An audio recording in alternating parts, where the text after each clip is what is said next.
Hi, I'm Chris Gasper, and this is Globe 10.0, joined today by Greg Lee. Well, it's NBA trade deadline day. Very exciting, sort of like Christmas Day. We'll see what Danny Ainge does, but we know what he's done in the first 9 years of his regime. Will be 9 years in May. So we have to figure out, Greg, what kind of grade would we give Danny? Obviously, he brought a championship here. He united the big three. They easily could have won another title. But then I think of moves like Mikey Moore that didn't work out. I think of moves like Rasheed Wallace. It's been a little bit of a mixed bag. Well, I'll give Danny a B. That's a good game. Yeah. Because, he started off, he wanted to build a program with young players, but he got a lot of pieces. He had Al Jefferson. He drafted Tony Allen. Kendrick Perkins, T.A., the Minister of Defense. That's right. But Delonte, but they couldn't win. So he used those pieces and got the big three. Won a championship, was a Kendrick Perkins knee injury away from the second one.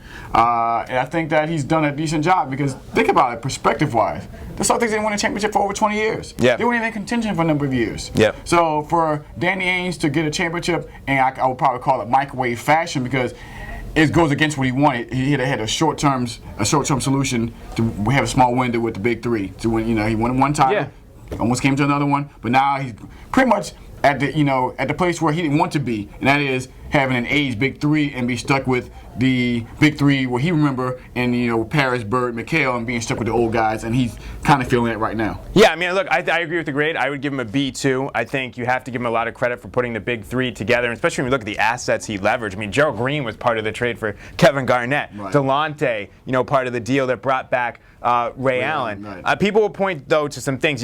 I mentioned Mikey Moore. The Kendrick Perkins deal is obviously something that's going to hang over Danny. Did he break up a championship team too soon? I think where Danny's made mistakes has been with big guys. As I said, I mentioned, Mikey Moore was in there, Rasheed Wallace, Jermaine O'Neal, Shaquille O'Neal.